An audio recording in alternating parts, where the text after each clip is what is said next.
सोचो, इंसान पानी के अंदर सांस ले पा रहे हैं। हमारा 70% से ज्यादा धरती पानी से ढका है।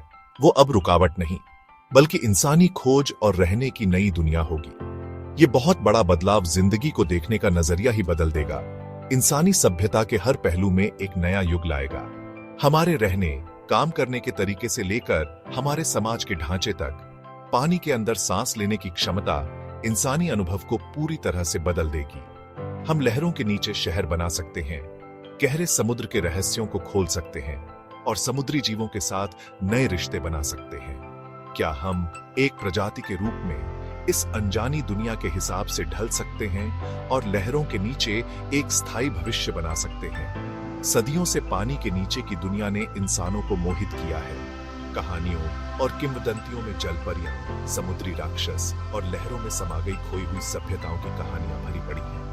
लेकिन पानी के अंदर सांस लेने की क्षमता के साथ ये छिपी हुई दुनिया एक नई दुनिया में बदल जाएगी। खोजों से भरी और संभावनाओं से भरपूर ये सफर चुनौतियों से भरा होगा, जिसके लिए नए उपायों और समुद्री जीवन के नाजुक संतुलन के लिए गहरे सम्मान की जरूरत होगी।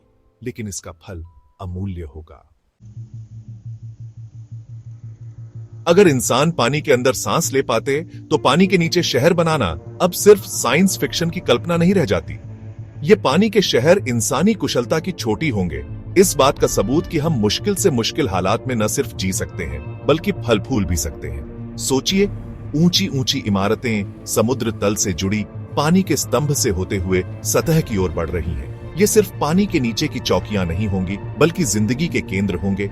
रिहायशी इलाकों, व्यावसायिक केंद्रों और यहां तक कि मनोरंजन की सुविधाओं से लैस।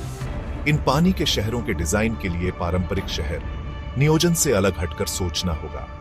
इमारतों को गहरे पानी के भारी दबाव को झेलना होगा, जिसके लिए नए वास्तुशिल्प डिजाइनों और बहुत मजबूत लेकिन हल्के पदार्थों की जरूरत होगी। शायद हम ऐसी इमारतें देखेंगे जो समुद्री जीवों के आकार की होंगी, जो अपने आसपास के माहौल में घुल मिल जाएंगी। कल्पना कीजिए, पारदर्शी गुंबद जिससे लोग गहरे समुद्र के अजूबों को देख सकें। सूरज की रोशनी पानी से छनकर पानी के नीचे के शहर पर एक अद्भुत चमक बिखेर रही है। इन डूबे हुए शहरों में जिंदगी जमीन पर हमारे अनुभव से बिल्कुल अलग होगी। आवाजाही के लिए पानी के नीचे ट्यूबों या निजी पनडुब्बियों का नेटवर्क होगा, जिससे लोग आसानी से शहर में घूम सकेंगे। गुरुत्वाकर्षण की कमी से हरकत और मनोरंजन के अनोखे मौके मिलेंगे। पानी के नीचे पार्क और जीरो ग्रेविटी खेल आम हो जाएंगे। पानी के अंदर सांस लेने की क्षमता सिर्फ एक नई दुनिया को जीतने के बारे में नहीं होगी, बल्कि इस डूबी हुई दुनिया के मौजूदा निवासियों के साथ रहना सीखने की भी जरूरत होगी। कल्पना कीजिए कि हम अपने शहरों को समुद्री जीवों के साथ साझा कर रहे हैं। चमकदार मछलियों के झुंड से लेकर पानी में तैरते हुए राजसी समुद्री कछुओं तक। समुद्री जीवों के इतने करीब होने से पृथ्वी पर सभी जीवों के आपसी संबंधों की गहरी समझ और कदर पैदा होगी। हमारे पानी के नीचे के शहरों को इस तरह से डिजाइन करना होगा कि प्राकृतिक पर्यावरण पर उनका असर कम से कम हो। इसमें शहर के ढांचे में कृत्रिम चट्टानें बनाना शामिल हो सकता है, जो समुद्री जीवों के लिए घर प्रदान करें और जैव विविधता को बढ़ावा दें। कल्पना कीजिए, रंगीन मूंगे की चट्टानों से भरे पानी के नीचे के पार्कों में घूमना, जहां मछलियां केल्प के जंगलों में अंदर बाहर जाती हैं और जीवित प्राणी अपनी अद्भुत चमक से गहराई को रोशन करते हैं। इस पानी के नीचे की दुनिया के नागरिकों में संरक्षण की भावना पैदा करने में शिक्षा की अहम भूमिका होगी। बच्चों को छोटी उम्र से ही समुद्री संरक्षण के महत्व और महासागरों में जीवन के नाजुक संतुलन की रक्षा की आवश्यकता के बारे में सिखाया जाएगा। समुद्री जीवन की इस नई समझ से समुद्री जीव विज्ञान, चिकित्सा और अनगिनत अन्य क्षेत्रों में नई खोजें हो सकती हैं। हालांकि पानी के अंदर सांस लेने का विचार बहुत रोमांचक है, लेकिन हमें गहरे समुद्र की भारी चुनौतियों को स्वीकार करना चाहिए।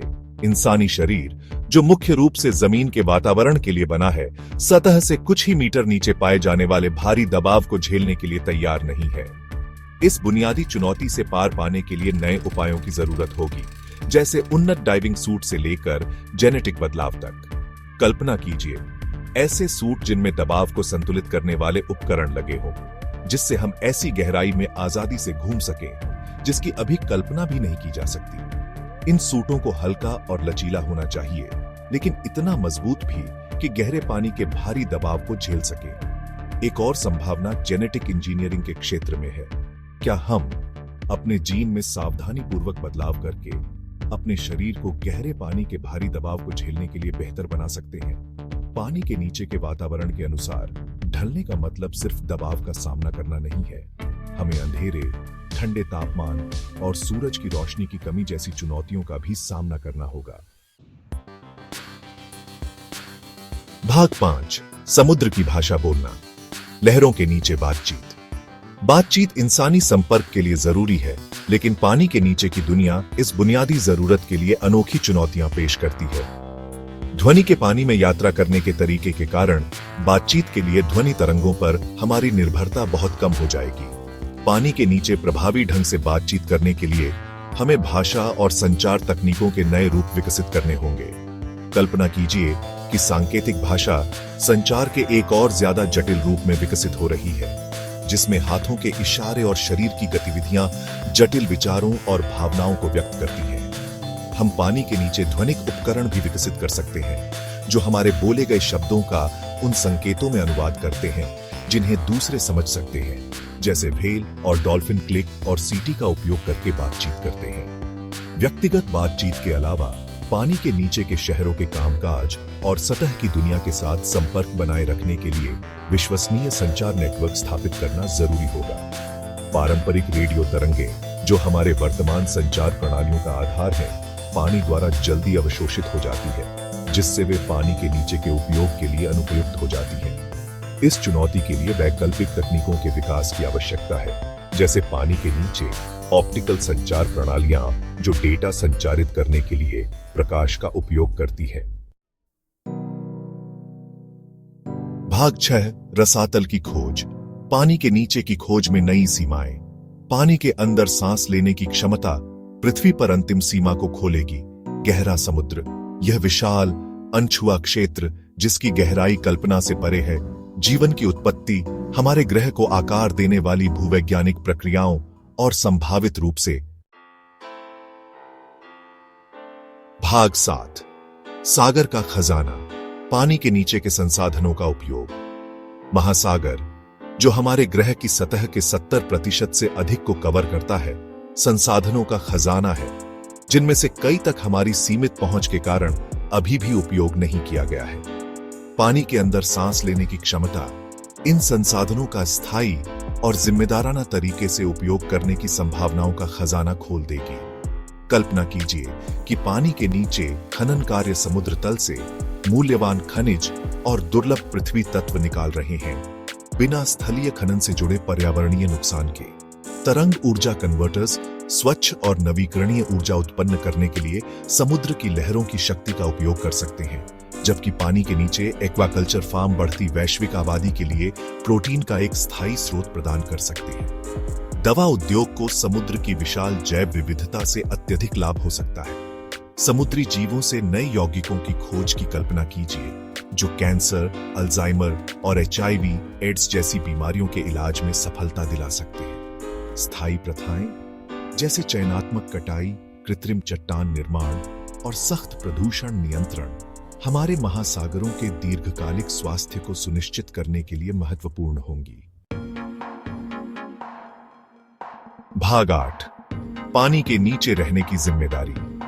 जैसे जैसे हम समुद्र की गहराई में जाते हैं, इस नाजुक पर्यावरण के संरक्षण की जिम्मेदारी सबसे महत्वपूर्ण हो जाती है। पानी के नीचे रहने के लिए हमें समुद्र के साथ अपने रिश्ते पर पुनर्विचार करने की आवश्यकता होगी। ऐसी प्रथाओं को अपनाना होगा जो भविष्य की पीढ़ियों के लिए इसके स्वास्थ्य और स्थिरता को सुनिश्चित करें। भाग 9, पानी के नीचे की दुनिया पर अंतिम विचार। पानी के अंदर सांस लेना अनछुए क्षेत्रों की खोज से लेकर समुद्र के संसाधनों का स्थायी तरीकों से उपयोग करने तक संभावनाओं की दुनिया खोलता है। नवाचार को संरक्षण के साथ संतुलित करके हम यह सुनिश्चित कर सकते हैं कि गहरे समुद्र के अजूबे आने वाली पीढ़ियों के लिए प्रेरणा और खोज का स्रोत बने रहे।